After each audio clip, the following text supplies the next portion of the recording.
B'siyata d'shmaya, we're going to learn Eirovin Daf Nun Aleph. We're going to start 2 lines from the bottom of Daf Nun Omid Beis, where the Gemara quotes a section of our Mishnah on Daf Mem Tes Omid Beis. We saw in our Mishnah that even if a person is stranded, he's far away, and he cannot actually reach the place that he wants to make the Eirov, he wants to acquire his residence for Tchum purposes. When Shabbos comes in, he can actually, from far, he can say, I would like to designate my place in a specific designated place, and the Eirov is valid. Omar Shvisosi B'ikro, if somebody says, I want my residence to be at the trunk, a very defined place of a specific defined tree, Mahalech mimokim raglov va'ad ikro, he can then travel from where he is at the onset of Shabbos until the bark of that tree, alpaim amma, 2,000 amma, umi ikro lebeisoy, and he can go from the tree to his home an additional alpaim amma, nimtza mahalech mishechashecho daled alofim amma, and then it turns out that he can actually travel after Shabbos comes in 4,000 amos, and the reason is because before Shabbos came in, he designated his center of residence to be 2,000 amos away at the bark of a specific defined tree. So, says the Gemara, Omar Rova, v'hu dechirohi teli'ikroi moti. This is only true, that means it's only true that you can make an Eirov without being there and without sending some bread to represent him there, only if potentially, if he would run to that place, to that designated place where the Eirov is going to be valid, he would have reached there before dark, before Shabbos. Omale Abaya asked Rava, how can that be? The Mishnah is talking about a case where where it was becoming dark too quickly for him to arrive at his destination, and it's only because of that he has to, from far, designate his place of residence by defining a specific tree 2,000 amis away from him to be the center of his residence. And now you say that he could reach there? Answers Rava, you're right, it was getting dark and he was not going to arrive at his destination. He wasn't going to arrive at his home 4,000 amis away, there's no way he could get there. However, to reach the 2,000 amma mark, which is halfway, that if you would run, to be able to reach the trunk of the tree, the motzi ozil, if he would run, he would get there. And since potentially he could reach the trunk of the tree before Shabbos comes in, even if he doesn't run, the Eirov is valid. Ikad Omra, a different version of Rava. Omar Rava, chosh choloi. When it says in the Mishnah that it was getting dark and he was not going to reach his home before the onset of Shabbos, ki mazgi kali kali. It was getting dark and it was too late for him to reach his home if he were to travel slowly. Aval roit moti, but if he were to reach the trunk of the tree, he doesn't have to reach his home, but if he were to reach the trunk of the tree, if he were to walk fast before Shabbos came in, he would manage to reach it. In that case, he's allowed to designate that place even if he's not there.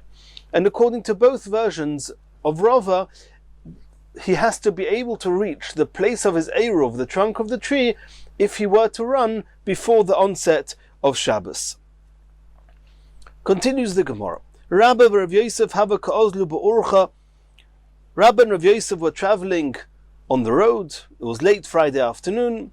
Omale Rabbi Rav Yosef. Rabbi said to Rav Yosef, we're not going to make it home on time. There's a specific palm tree, and the way it was defined, it was that its neighboring palm tree was supported by it, and that was just a way of defining which palm tree they were referring to. Let our Eirov, let our place of residence be considered at the trunk of that palm tree. Others say that Rabbi said, Tuse diklo de porik mori mikargo. Which date palm did they define to be their Eirov? Was the one who has so many fruits that when they would actually take those fruits down and sell them, there was enough there in order to pay off their taxes. So the Gemara continues, Yoda leimar, Rabba asked Rav Yosef, do you know of that particular tree that I think that we should designate to be our Eruv? Omar le lo yodano. Rav Yosef said to Rabba, I'm not aware of such a tree. Omar le, so Rabba said to Rav Yosef, Smoich alai, you could rely on me. And we saw this previously, that if you have two people together and only one of them know where a specific point 2,000 amis away is defined, then that one person can make the Eruv on behalf of both of them. Tanya, he told him, it's okay, we learnt in a Brisa, Rabbi Yossi Omer, he said it in the name of Rabbi Yossi. We'll soon see that was not accurate. He only said it in order that he should accept his words. But the Brisa did say, Im hayu shnayim, if there were two people together on the road, echod makir ve'echod she'enei makir, one of them recognizes a defined landmark and the other one doesn't. Zeh she'enei makir moisa shvisasei lemakir, the one that does not recognize a landmark, he can, so to speak, assign his residence to the person who does know and recognize the landmark. Zeh shemakir oimer, and the one that does recognize the landmark, he should say, Tehei shvisaseinu, our residence for Shabbos should be b'mokim ploini, at that specific defined place, and then that is valid for both of them. And the Gemara says, V'loihi, even though the Brisa says it, it's not correct that the Brisa said it in the name of Rabbi Yossi. V'loitonu leik Rabbi Yossi, and Rabba only said to Rabbi Yosef that it was Rabbi Yossi, Elo kehechet lekabelei minei, in order that Rabbi Yosef should accept his ruling from him. Mishum Rabbi Yossi nimukai imoi. The ruling was almost always like Rabbi Yossi because he always had good reasons to back up his position. And Rabba wanted Rabbi Yosef to accept that he could make the Eruv on behalf of both of them. He told them that it was halacha from Rabbi Yossi. In actual fact, it was just a simple brisa, not in the name of Rabbi Yossi, but either way, that's how they ruled. Continues the Gemara. Im einoi makir, oy she'einoi boki, v'chulu. So we saw in the Mishnah that if they do not know of any particular landmark, or they are not familiar with this halacha, that if you do know of a landmark, even though you're not there and you're not sending bread there, you can actually define it as being your place of residence for Shabbos, then they just make their feet, so to speak, where they are now, at the entrance of Shabbos. When Shabbos comes in, this is their place of residence, and then they can walk 2,000 amis from where they are when Shabbos comes in. Asks the Gemara a question that we would have thought should have been asked a long time ago. Hani alpayim amo heichon ksivon. You're talking about being allowed to go 2,000 amos tchum on Shabbos. Do you have a posuk to that effect? Where do you get this idea of 2,000 amos from? Says the Gemara de Tanya. We learnt in a brisa, and the brisa says as follows: Shvu ish tachtov. The posuk says that the Klal Yisrael were told that on Shabbos they should not go out and bring the mon from outside into the camps. Every person should sit in his place. And we've already discussed on Daf Memches that this place is referring to not being able to carry 4 amos in Rosh Hashanah. This is the source, and we saw there where we see from the word tachtov 4 amos. Elu arba amos. Al yetze ish mimekaymoy. The next words in the pasuk are, "Let no man leave his place." Al yetze ish mimekaymoy.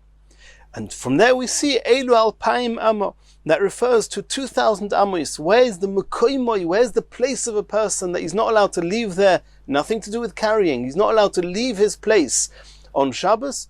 It's 2,000 amos. And now the Gemara is going to explain, where do we see from the word mimekaymoy that it means 2,000 amos? Minolon, where is alluded to in the word mekaymoy 2,000 amos? Omar Rav Chizda. Rav Chizda is going to say a short phrase, extremely cryptic, but if you learn Rashi, you see how amazing, what an amazing tapestry Rav Chizda is presenting to us, and how the Torah Shabbal Peh works with the Torah Shabichtav. Omar Rav Chizda, Lomadnu mokoim mimokoim. That means the pasuk says al yetze ish mimekoimoy, and there's another place that uses the word mokoim. The pasuk says v'samti lecha mokoim asher yonus shomo. a different pasuk referring to the Ori Miklot, where somebody who by mistake murdered somebody else can run to that place. V'samti l'cha mokim. And we learn that mokim, as in al yetze ish mimakoimoi, is in a similar type of context to the mokim said with Ori Miklot. But there's something very unique about the mokim that it says by Ori Miklot, and we're going to actually copy that to the mokoimoi that it says by Shabbos. When it says in the pasuk v'samti l'cha mokim, it says asher yonus shama. It says the word yonus, to run away, to flee. So you see that mokim is associated with fleeing. Mokim minisa. The word nisa, mokim asher yonus shama. So we know that mokim is associated to yonus. What do we know from yonus? Let's take another pasuk that speaks about fleeing. V'nisa minisa. It says in the pasuk, migvul ir miklotoi asher yonus. Another pasuk of Ir Miklot speaks about Yonus. We learn v'nisa minisa, but in that second pasuk of Nisa, it says migvul. It adds in the word border. V'nisa migvul. We compare or we associate Nisa fleeing with the border. Ugvul migvul. Let's find another pasuk that speaks about gvul.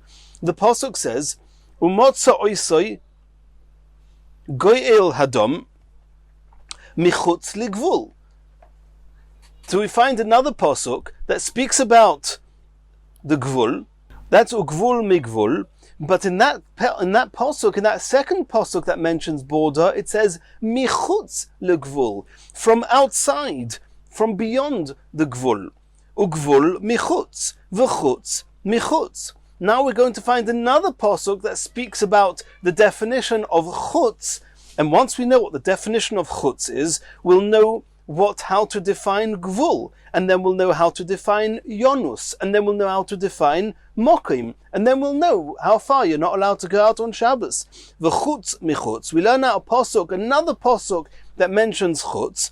Dechsiv, it says in the pasuk, umadoisem, and you shall measure michutz le'ir, from outside the city, es pa'as keidma.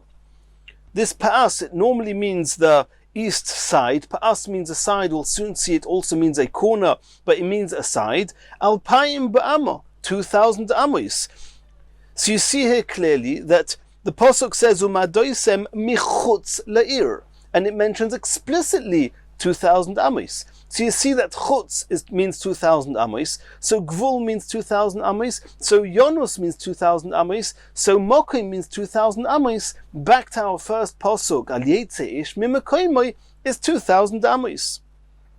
Asks the Gemara, if you've worked out mokim to nisa, and nisa to gvul, and gvul to chutz, and you found a pasuk that chutz is 2,000 amos. Well, I have another pasuk that says chutz, which is only 1,000 amos. Maybe that going out of the tchum is you're only allowed 1,000 amos. V'neiluf, why don't you learn it from a different pasuk? Mikir ha'ir, from the wall of the city, v'chutza, and outwards, 1,000 amma, only 1,000 amma. So you see that chutz outwards is only 1,000 amma. Answers the Gemara, I'll tell you why. Donin chutz michutz. In the first pasuk we mentioned michutz ligvul. That was the pasuk that associated gvul, the borders, with chutz. And the next pasuk was umadoisem michutz. They both say chutz. So we learn one from the other. Ve'ein donin chutz michutza. But michutz ligvul we're not going to learn from the pasuk that says, the second pasuk, michutz mikir ha'ir v'chutza. Chutza and chutz is not the same word, and therefore we do not learn the Gzeira Shava. Asks the Gemara, my nafkamina, what's the difference? Chutz or chutza, as long as the intentions are the same, as long as the meaning is the same, we can still make the Gzeira Shava. Do we not find Atona de Be'er B'Shmuel, V'shav HaKohen? In one pasuk it says that the Kohen should return. Uba Kohen, in another pasuk it says the Kohen will come. Zuhi Shiva, Zuhi Bia. That coming and returning have the same connotation, the same meaning, that he should come and see the tzoras. That's the context over there. So you see that it doesn't matter if it's not the same word, as long as the meaning is the same, you can still make the Gzeira Shava. So here too, why do we not compare the chutz ligvul to the pasuk of mikir ha'ir v'chutza, and then you'll learn that Tchum Shabbos is only 1,000 amis. Answers the Gemara, if you don't have a Gzera Shava to make with the same words, then you can use a similar word or a word with a similar meaning. But if you have a word which is identical, like here you have michutz legvul and you have michutz la'ir, and it mentions explicitly alpayim amma, 2,000 amma, medomile yalfinon, then we learn the Gzera Shava from the word which is identical. Continues the Gemara, alpayim amo agulois. We saw in the Mishnah that the 2,000 amos are measured round. It's a circular area. That's the opinion of Rav Chanina ben Antignois. And we saw in the Mishnah that the Chachomim argue and say that it's actually a square of 2,000 amos, and that gives the corners an extra 800 plus amos. Says the Gemara, Rav Chanina ben Antignois. We just saw in the Mishnah it says that Chanina ben Antignois say that the 2,000 amos are measured in a circular, measured round. What's the source of 2,000 amos? We just now learnt it. It's from the pasuk Umadoisem michutz la'ir el pa'as keidmo alpayim ba'amo. We just now learnt that, and over there we're talking about the camps, and there pa'as, the word pa'as means a corner. So it's explicit that the very source from which we learn 2,000 amos explicitly says that it's square, not circle. Rav Chanina ben Antignois manavshach. Either way you look at it, it's going to be a question. If he holds of this Gzera Shava that we saw from Rav Chizda, pe'os ksivon, corners are explicitly mentioned. So why do you say that the tchum is round? If you do not hold of this Gzera Shava that we saw, alpayim amma minole, well then what's your source at all that the tchum of Shabbos is 2,000 amos? Answers the Gemara, la'olam isle Gzera Shava. Of course, if Chanina ben Antignois learns, there is the Gzera Shava that we saw in the Gemara. However, v'shani hocha, but in the case of the Tchum of Shabbos, it's different. Even though we're learning the distance, Mekoimoi from Nisa and Nisa from Gvul and Gvul to Chutz and Chutz from that Pasuk. However, there's something very different with Shabbos from that last Pasuk that we're learning from. Why? Because what does it say in that Pasuk? If you look at the end of that Pasuk, the Pasuk says, Zeh yeh lochem migroshe ha'orim, that the areas of the cities of Klal Yisrael are going to be the dimensions mentioned in that Pasuk. And it says Zeh, these are the dimensions for these cities. The question is, when it says the word Zeh, does it mean this is an example for everywhere else? And the same way as this is square, so too everywhere else is square? Or no? Does it mean that there's some certain specific attribute which is only there? It's only there to the exclusion of everywhere else. For example, Tchum Shabbos. Even though the distance of 2,000 we learned from there, from this Gzera Shava, but the fact that there's corners, that's unique to the cities mentioned in this pasuk.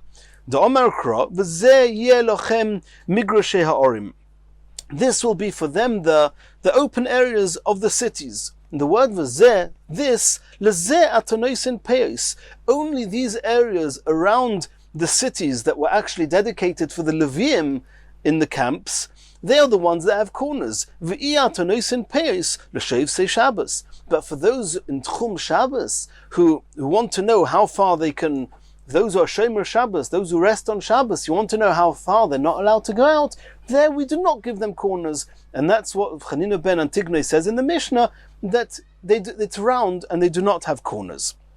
Asks the Gemara v'Rabbanon. We saw in the Mishnah that according to the Chachomim, even Tchum Shabbos is square.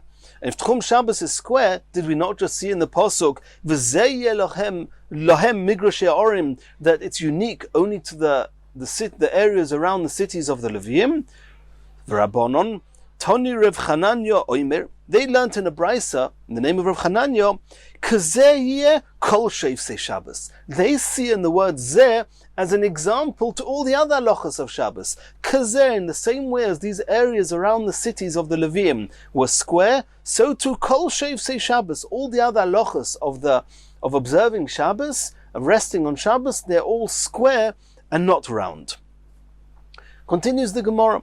Omar of Acha Bar Yaakov, Hamavir Arba Amois B'Reshus Harabim. We know there's an issa of transferring something for Amois in Reshus Harabim. Einei Chayiv Ad Shemavir Hein V'Alach Soinon. It's true that we talk about for Amois, but here we're talking about that we just said now, according to the Chachamim, all the halachas of Shabbos, we assume they have corners. So even though carrying 4 amos is not something which is a square, it's not an area, it's a distance, nonetheless, it's a type of distance which is the diagonal of a square of 4 amos, which is 5.6 amos. So Rav Acha Bar Yaakov says you're only going to be chayev if you carry in Reshus Harabim, if you went 4 amos, but not 4 amos straight, rather 4 amos in the length. I don't mean straight as in the zigzag, but the distance, not of a regular 4 amos, but the diagonal of a 4 amos square, which is 5.6, approximately 5.6 amos. That is the distance that you have to carry something in order to be chayev on Shabbos. Omer of Papa, Rav Papa said, Bodiklon Rava. At one point, Rava tried to test us, to test our knowledge, and he asked us the following question. Amud b'Reshus Harabim, a post that's standing in Reshus Harabim, Gvoya Asara, if it's 10 tfachim high, V'rochav Arba, and it's 4 tfachim wide, that's a Reshus HaYochid. Tzorich hein v'alach soinon oiloi.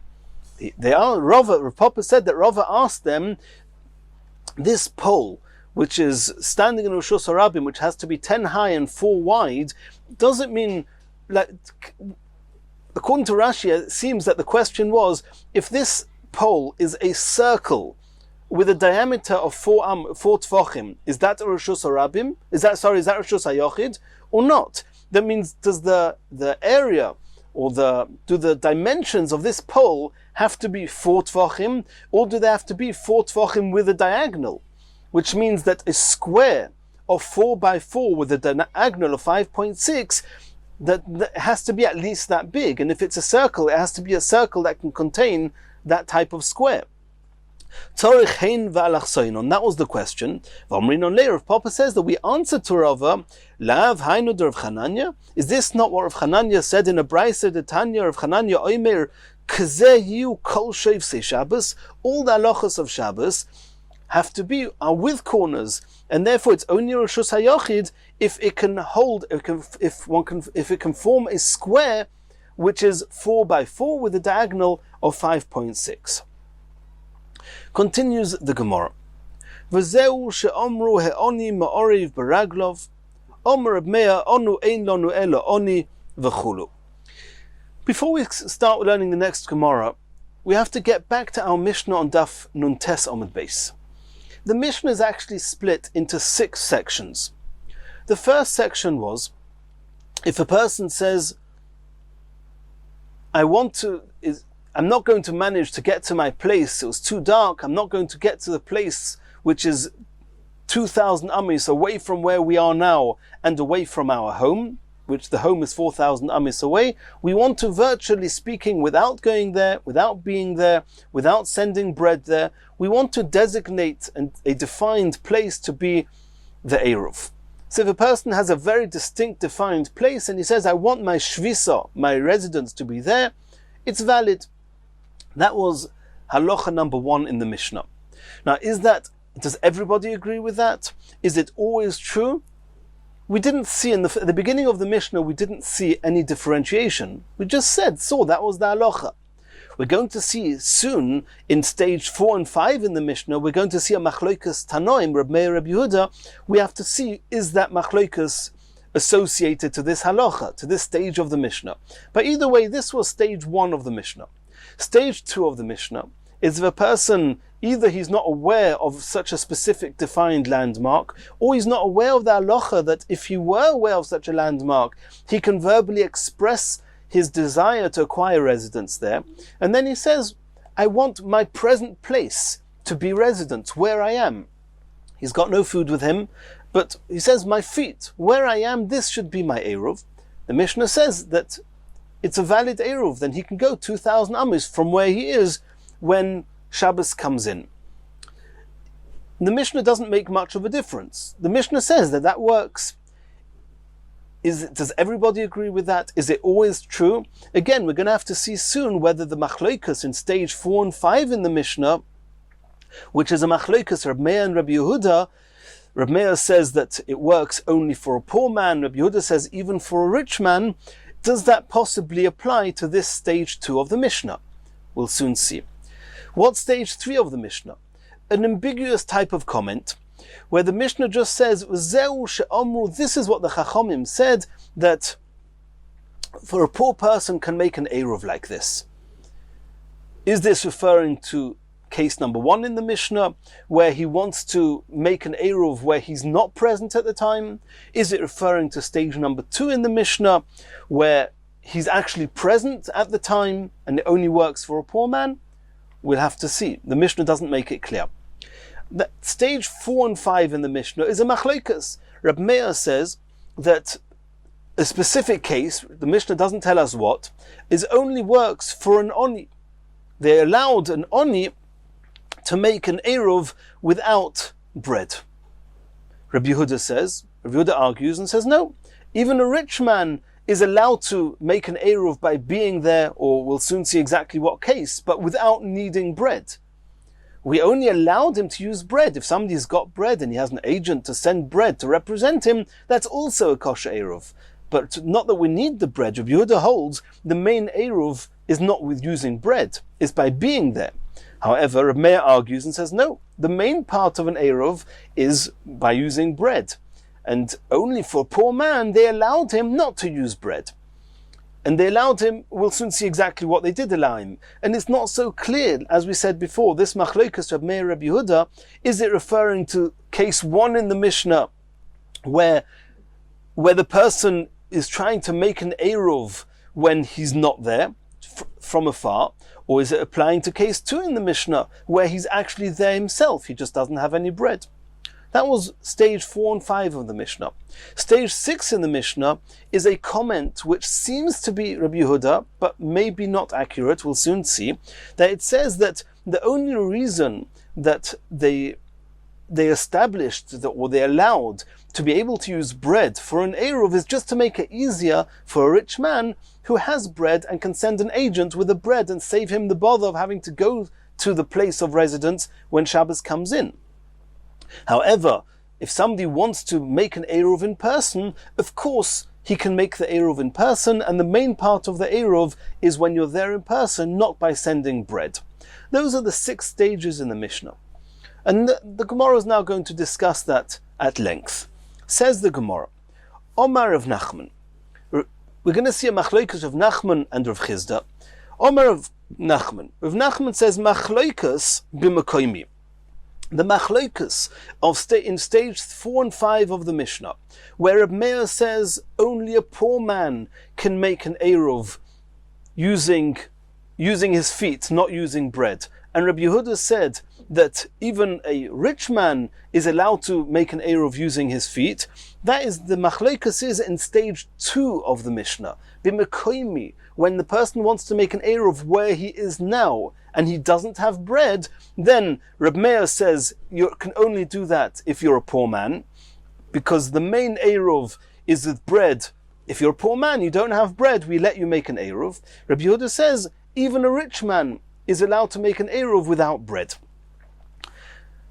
Machlokas b'mekoimi, Reb Meir Sova, Reb Meir holds Iker Eruv b'pas, the main part of the Eruv is using bread, and therefore Reb Meir said that only if you're a poor man, Oni Huda Kilu Rabbonon Ilavei, the Chachomim were lenient for a poor man to allow him to make an Eruv even without bread, even if he's just there in person without bread. Aval Osher Loi, but a wealthy person who's got bread has to have bread to make an Eruv. Rabbi Yehuda Sova, Rabbi Yehuda says Ika Eruv Beregel. Rabbi Yehuda says the main Eruv is to be there in person with your feet and not to use bread. Echad Oni ve'echad Oshir. And therefore, irrespective of whether he's a poor man or a wealthy man, he can make an Eruv without bread.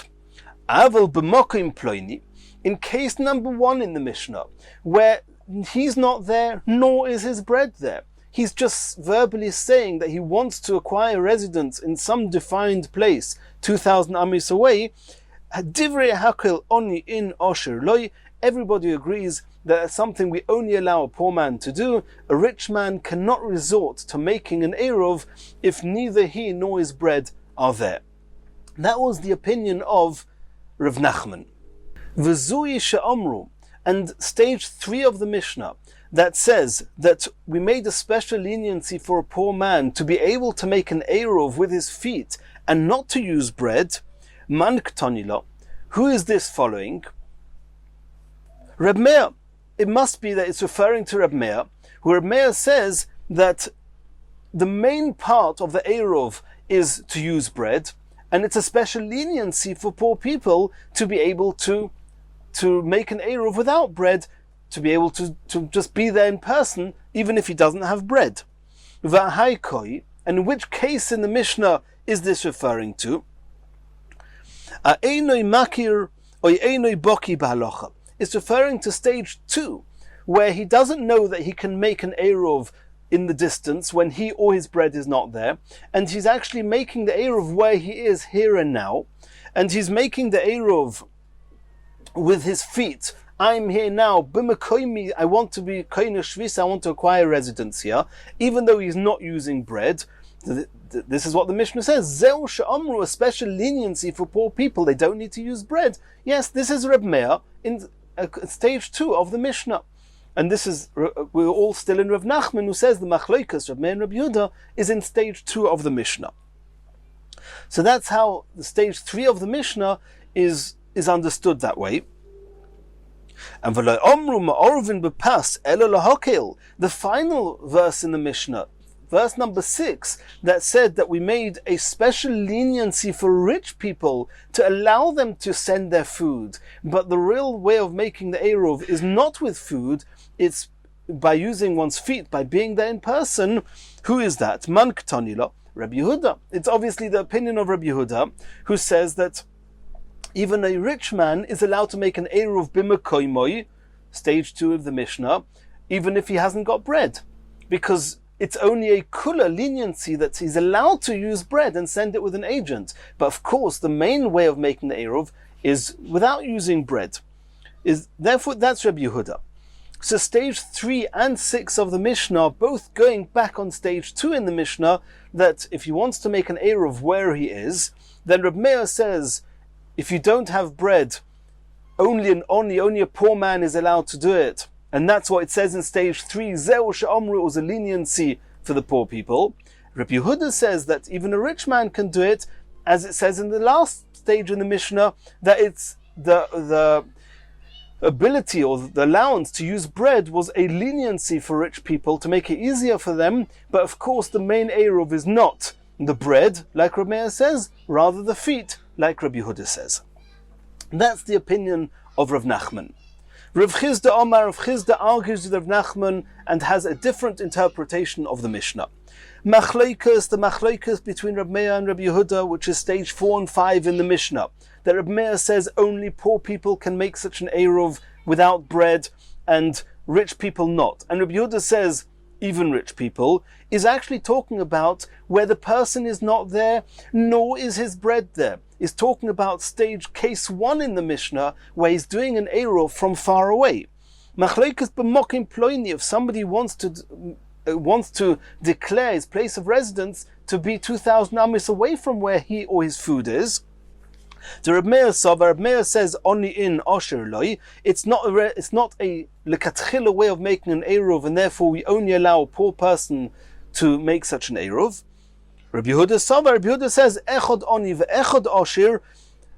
Even a rich man is allowed to make such an eruv from far away. All referring back to stage 1 in the Mishnah. Abel bimukoimi, stage 2, where the person's not making the eruv far away from him. He's making the eruv here and now where his feet are. Divrei hakil echod oni ve'echod osher. Everybody agrees in stage 2 of the Mishnah, not like Rav Nachman says that it's a machlekes of Meir and Rabbi Yehuda whether a rich man can make such an eruv without bread. No. According to Rav Chizda, stage 2 of the Mishnah, which is where a person makes an eruv where he is now, Everybody agrees, even Reb Meir agrees, that even a rich man is allowed to make an Eruv there, because everybody agrees Iker Eruv is Beregel. The main way of making an Eruv is by being there in person. The Iker Eruv Beregel. V'zui she'amru.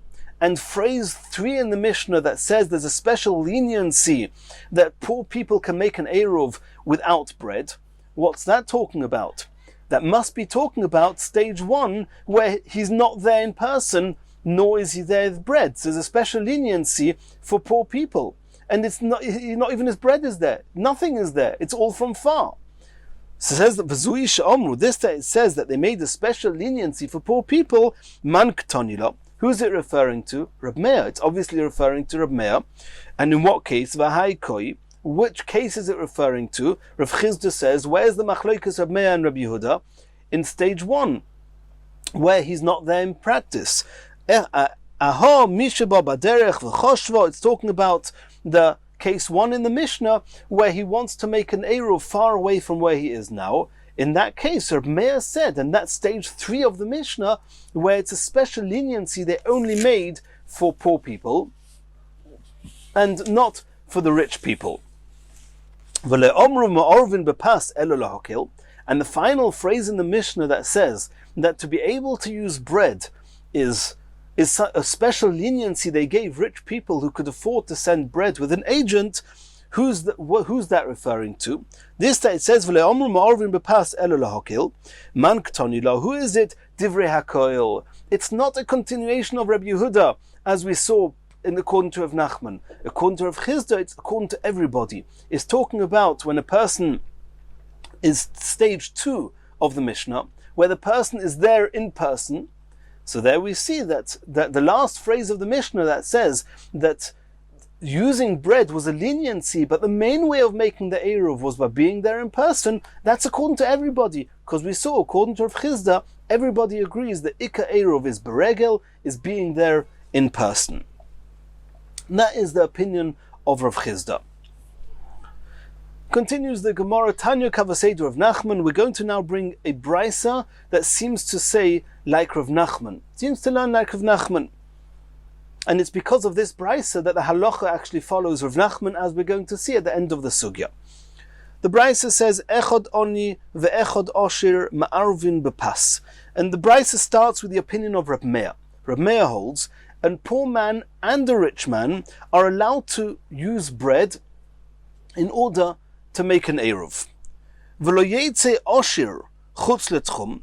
And a rich man who wants to go outside the tchum and he wants to put his Eruv down, v'yoymar, and he says, shvisasi b'mekoymi, that I want, if a person goes himself in person to the end of the 2,000 amos, and he's there and he says, shvisasi b'mekoymi, where I am, where my feet are now, this is my place of residence, then he's allowed to say that. But it says, v'lo yetze oni osher chutz letchum, a rich man should not do this. Reb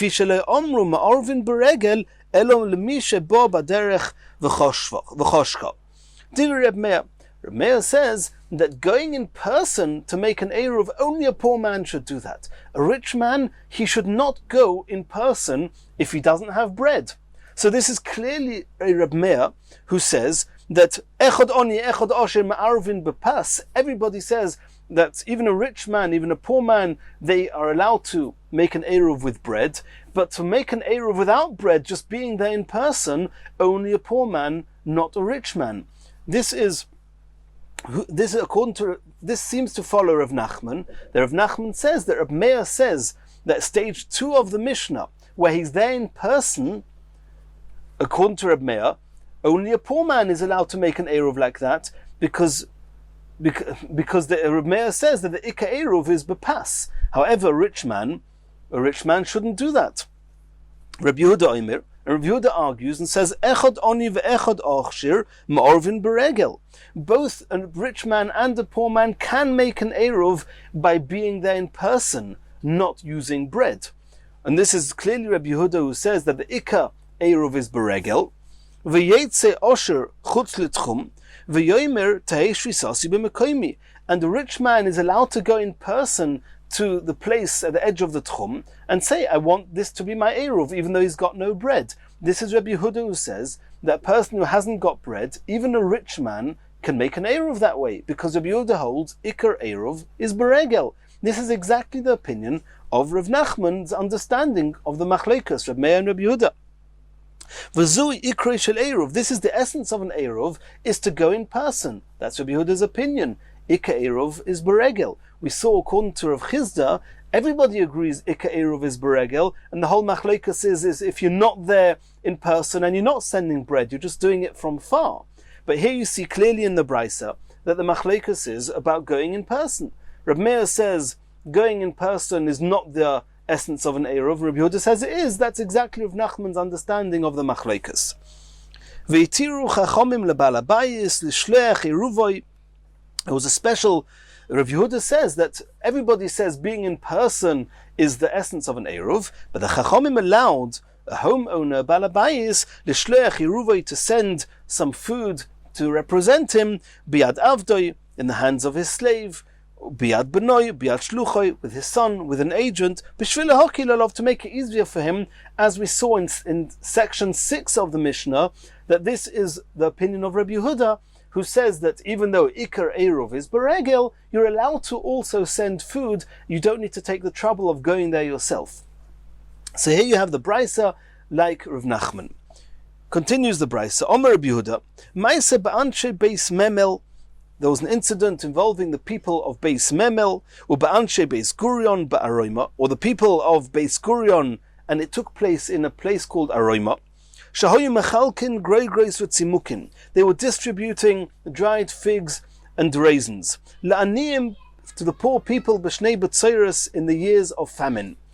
Uboyin aniyei kfar shichin v'aniyei kfar chananya.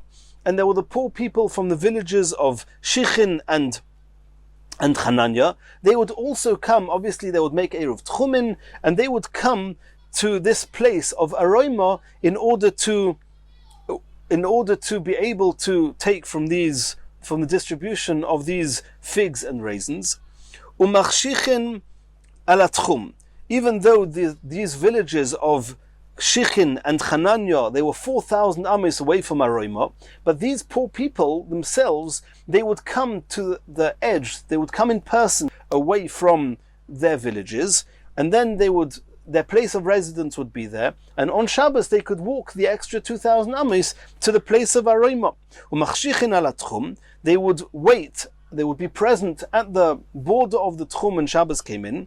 Lemachros mashkimin uboin, and the next day they would arise up and come to Aroima to collect their provisions. Now the Brisa made it clear that the people of these villages came in person. Now even though they were poor people, they clearly had food in their homes. Why didn't they establish an Eruv using their food? They were considered Ashirim, rich people, in this context, that they had food with them. They could have brought food. Nonetheless, they came in person. So you see here again, proof to Rabbi Yehuda that even somebody who's got food, Ika Eruv Beregel, since they came on their own, they did not need to represent themselves with food. Continues the Gemara. Omer of Ashi. Masnisin Nami Daika, we're also going to, there's proof from the next Mishnah that to Rav Nachman. Diktani, we learned in the Mishnah, Misha Yotzo Leilech Leir Shem Orvin Lo. If a person set out on Friday afternoon to go to a place that was 4,000 amis away from his original place, it was a place where one could make an Eruv 2,000 amis away from the original city to get there. But he went there, and he actually was planning on reaching his destination before Shabbos came. And he met some friends shortly after he left, and his friends told him that it's very hot, it's very cold, it's not worth going, don't set out on your travels now. And his friends turned him back. Hu mutter leilech. On Shabbos, he's on Shabbos allowed to go to that city of his destination, 4,000 amis away. V'chol b'nei ha'ir asurin. But all the other people who are in his original city, who they also want to reach that other place, 4,000 amis away, they are not allowed to go on Shabbos. Divi Rabbi Yehuda. That was the opinion of Rabbi Yehuda. V'havinon bon, the Gemara asks, Ma'ishno ihu or Ma'ishno inhu, what's the difference between him, that he started his travels and turned back, that he's allowed to go on Shabbos, but all the other townspeople are not allowed to go on Shabbos? V'omer Rav Huna. Rav Huna says, Hochad ma'askinon, we're talking about the following case. Kagoin sheyesh lo shnei botim. This particular person, he has two homes. Ushnei tchumei Shabbos b'neihem. He has a home in his original town, and he also owns a home in the town 4,000 ames away. Ihu kiven denofkele le'orcha. He himself, when he set out to travel, and he intended reaching his home before Shabbos came in, and just his friends turned him back. Havile oni, we consider him as if he's a poor man, and therefore we allow him to verbally express that a defined place, 2,000 amis, that means midway between his home in one place and the home in the other place, he can verbally express, I want that midway, that tree, that bench, that stone to be my place of residence. The Eruv will be valid because he's considered a poor man, because he set out. He didn't initially set out in order to make an Eruv in the middle. He actually set out in order to reach his destination. And therefore he's considered, so to speak, a poor man, and therefore we allow him to make an Eruv even though he's not there in person, nor is his bread there. V'hanoch, but all the other townspeople, ashirim ninu, they are considered as if they are rich people, and for rich people we say that you're not allowed to make an Eruv if you're not there in person, or your bread is not there, you cannot make such an Eruv. And this follows of Nachman, that Rav Nachman says that stage 1 in the Mishnah, where you want to make an Eruv far away, it's only for an oni, for a poor man, not for a rich man. According to Rav Chizda, it's dependent on the Machlokes Rabbi Yehuda and Reb Meir. Alma kol mokim ploini. So you see from here that whenever one wants to make an Eruv mokim ploini there, somewhere else, where the person is not there, his food is not there, oni in oshir loy, only a poor man can make such an Eruv, not a rich man. Shma mino, from there you see clearly from that Mishnah, like Rav Nachman, that says that mokim ploini, which is case 1 in the Mishnah, everybody agrees that only a poor man can rely on such an Eruv. Continues the Gemara. Masni le Rav Chia bar Ashi le Chia bar Rav kamei de Rav. Rav Chia bar Ashi was teaching the son of Rav. He was teaching Chia the son of Rav kamei de Rav in the presence of Rav. He was teaching him echad oni ve'echad oshir, irrespective of whether he's a rich man or if he's a poor man. Then he's allowed to make an Eruv if he's there in person. And this is Rabbi Yehuda's opinion in the Mishnah. Omar le Rav told this Rav Chia bar Ashi, Sayim beinami, when you finish teaching my son these halachas, add on halacha Rabbi Yehuda, make sure to tell him that the halacha is like Rabbi Yehuda, that there's no difference between a poor man and a rich man. And Rashi adds on, the halacha is also like Rav Nachman, because we had a brisa like Rav Nachman before. So the halacha is like Rav Nachman, like Rabbi Yehuda. Continues the Gemara. Rabbi bar Rav Chonon have a rogil de osi mi artivno lepumpadisa. Rabbi bar Rav Chonon would regularly travel from a place called Artivno to a place called Pumpadisa. Omar. And whilst he was still at home, he would say, Tehei shvisasi betzinta. I would like my place of residence to be in a place of Zinta, which is in between the two places, in between where he was setting out from to the place that he was going. Omar le Abaya. So Abaya asked Rabbi bar Rav Chonon, Mai daitich? What's your reasoning to allow you to make an Eruv from far? Reb Meir of Reb Yehuda, halacha Reb Yehuda. You know the halacha, when you have a machlokes Reb Meir and Reb Yehuda, the halacha is like Reb Yehuda. Va'omer Rav Chizda, and Rav Chizda said, machlokes b'mokim ploini. Rav Chizda said that in such a case, stage 1 in the Mishnah, where you want to make an Eruv from far, it was Rav Chizda who said that it was a machlokes Reb Meir and Reb Yehuda, and the halacha is like Reb Yehuda. And indeed, even a rich man like you can make an Eruv that way. V'hor of Nachman, v'tanya kavosei. But do you not know that Rav Nachman argued with Rav Chisda? And we have a brisa like Rav Nachman, who he said that the machlokes was in stage 2 of the Mishnah, where he's there in present himself. However, in the case where he's not there, stage 1 in the Mishnah, only a poor man is allowed to make an eruv. So why are you making an eruv like this? Omar le hadrabi, Rabbi Bar Chonon said to Abaya, you're right, I retract my ruling. From now on, I will not rule this way. And indeed, because he was not a poor man, he could not make an eruv to a place far away. Continues the Gemara. Omar Romi Bar Choma, Hare Omru Shovas Yeshle Arba Amis. We know there's a halacha that anybody who's got a residence on Shabbos, he has a 4 amis around him.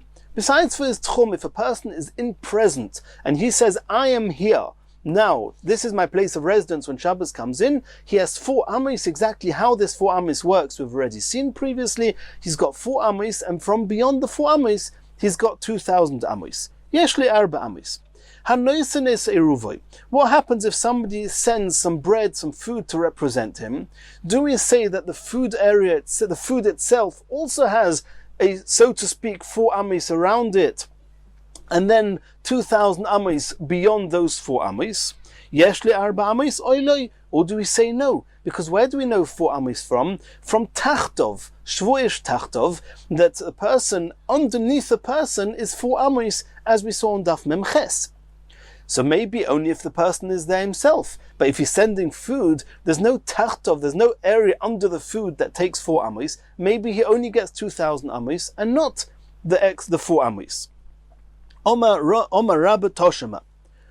Omar Rava. Rava is bringing proof from a brisa, from the Mishnah, actually from our Mishnah. What does it say in our Mishnah? The